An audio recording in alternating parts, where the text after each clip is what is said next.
Class 9th का chapter the fundamental unit of life आज start कर रहे हैं। तो इसको मैं समराइज करती हूँ जितना बेस्ट हम एक बार में कर पाएंगे सारी चीज़ों को।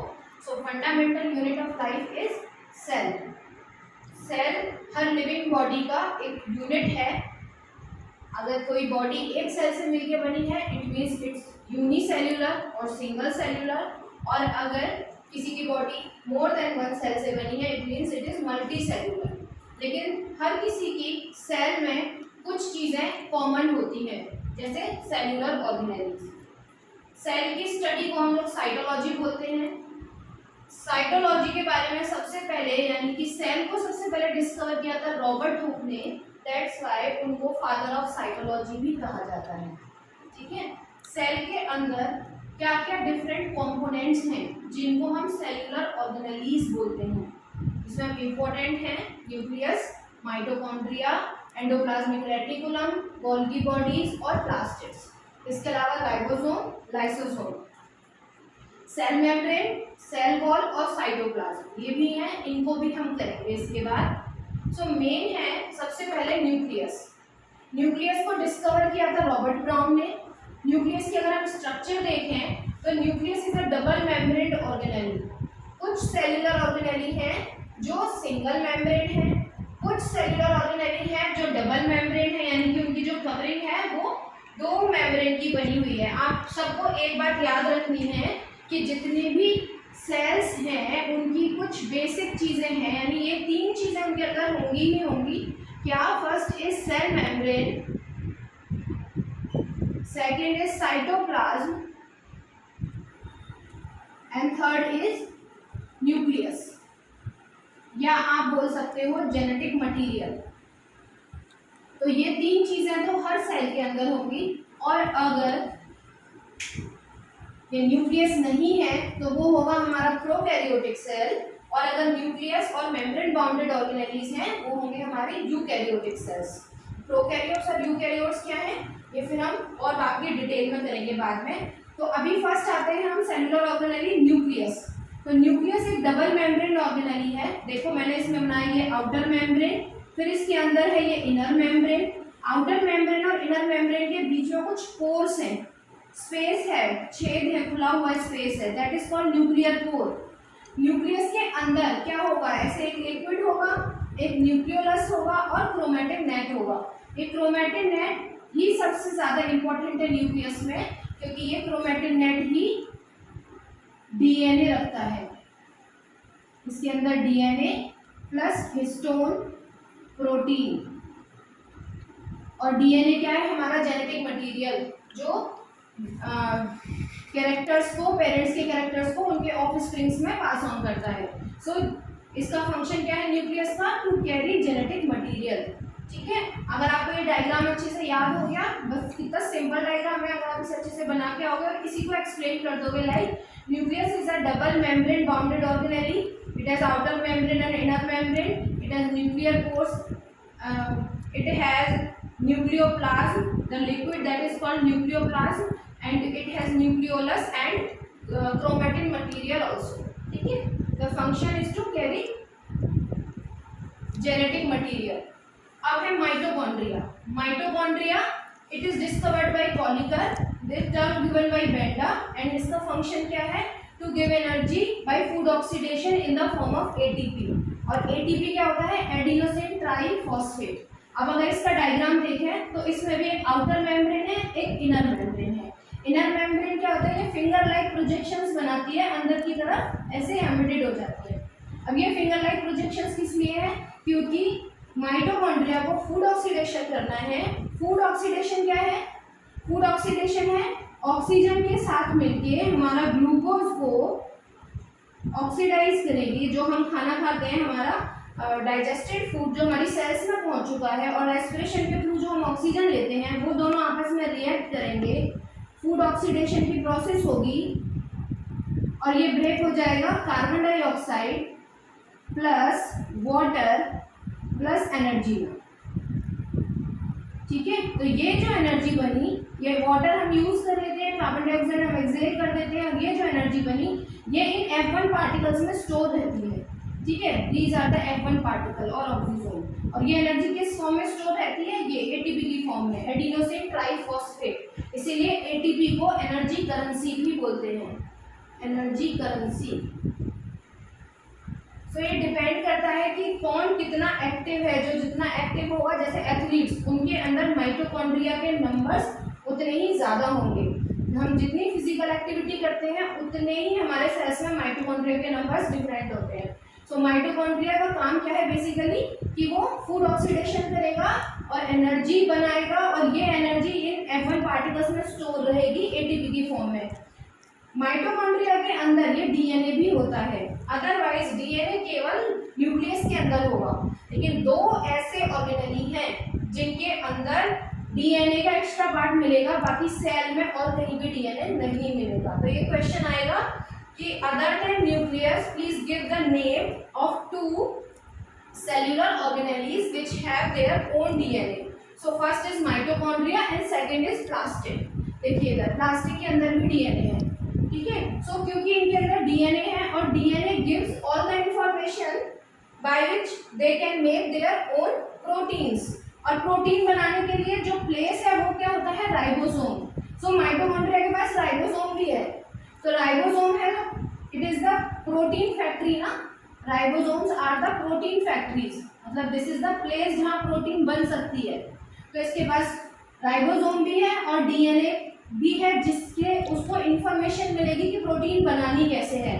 सो ये अपना खुद का प्रोटीन बना सकता है, इसीलिए इनको बोलते हैं ऑटोनॉमस बॉडीज। ये कौन कौन से हो गए, एक हो गया माइटोकॉन्ड्रिया और एक हो गया आपका प्लास्टिड, ठीक है। सो ये क्वेश्चन है, याद रखना है बिल्कुल, very very important. So mitochondria complete हो गया, 2 या 3 मार्क्स में ही आएंगे आपके। तो अगर स्ट्रक्चर बना दोगे, पूरे स्ट्रक्चर को एक्सप्लेन कर दोगे और फंक्शन और डिस्कवरर का नाम लिखोगे, सफिशिएंट है।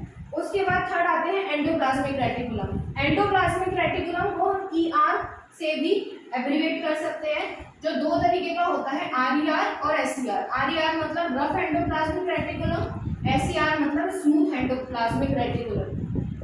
रफ और स्मूथ से क्या मतलब कि उसकी सरफेस रफ है या स्मूथ है। अगर एंडोप्लाज्मिक रेटिकुलम की सरफेस पर ये छोटे छोटे राइबोसोम्स लगे हुए हैं, राइबोसोम के पार्टिकल्स की वजह से उसकी सरफेस रफ हो गई है, इसीलिए उसे रफ एंडोप्लाज्मिक रेटिकुलम कहते हैं।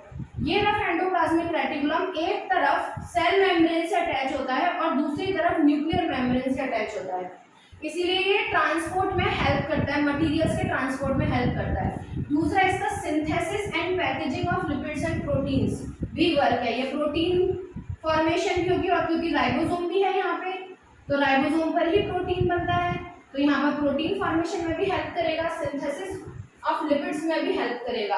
और ये क्या है, ये है SER, स्मूथ एंडोप्लाज्मिक रेटिकुलम, जो इन मेम्ब्रेन से अटैच नहीं होगा, और इसकी सरफेस पे क्योंकि कोई भी राइबोसोम नहीं है, ये देखिए, इसीलिए इसकी सरफेस स्मूथ होगी और ये लिपिड फॉर्मेशन में हेल्प करेगा, ठीक है।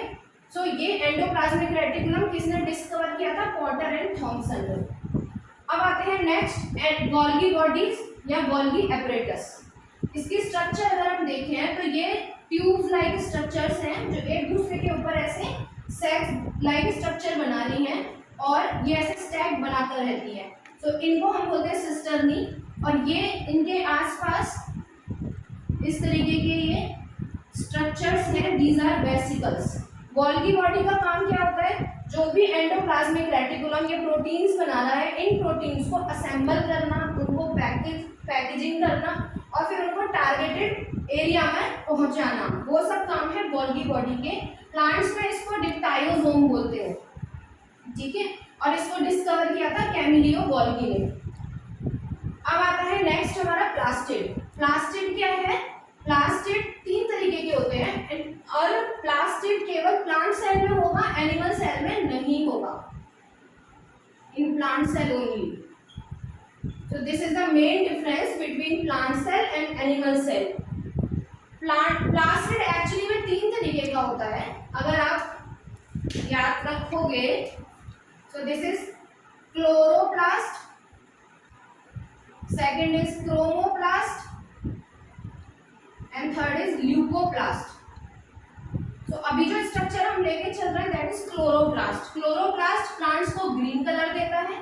क्रोमोप्लास्ट प्लांट्स के वो पार्ट्स जो कलरफुल होते हैं, जैसे फ्रूट्स हैं, वेजिटेबल्स हैं, डिफरेंट लीव्स हैं, वो सब क्रोमोप्लास्ट की वजह से होती है। और ल्यूकोप्लास्ट एक कलरलेस होता है। तो प्लांट का ऐसा कौन सा पार्ट है जो कलरलेस है? रूट्स। तो ल्यूकोप्लास्ट जो है वो रूट्स में मिलेगा और ये ज्यादातर स्टोरेज का काम करता है। क्रोमोप्लास्ट फ्रूट्स, वेजिटेबल्स, लीव्स, इनको कलर्ड बनाता है, कलरफुल बनाता है, ठीक है। और ये क्लोरोप्लास्ट और क्रोमोप्लास्ट ये दोनों इंटरचेंजेबल होते हैं। जैसे आप अगर एक एग्जांपल सोचो, मैंगो जब रॉ होता है तो ग्रीन कलर का होता है, यानी उसके अंदर क्लोरोफिल प्रेजेंट है, क्लोरोप्लास्ट है। और जैसे ही वो राइप हो जाता है तो वो क्रोमोप्लास्ट में चेंज हो जाता है, यानी इसका कलर चेंज हो जाता है। आप देखोगे कि वो येलो या रेड या ऑरेंज इस टाइप के कलर में, डिफरेंट कलर कॉम्बिनेशन में मिलता है। फिर ऐसे ही टोमेटो रॉ होगा ग्रीन कलर का और जब वो राइप हो जाएगा तो रेड कलर का हो जाता है, यानी क्लोरोप्लास्ट क्रोमोप्लास्ट में चेंज हो गया। सो ये तीन तरीके के प्लास्टिड्स हैं।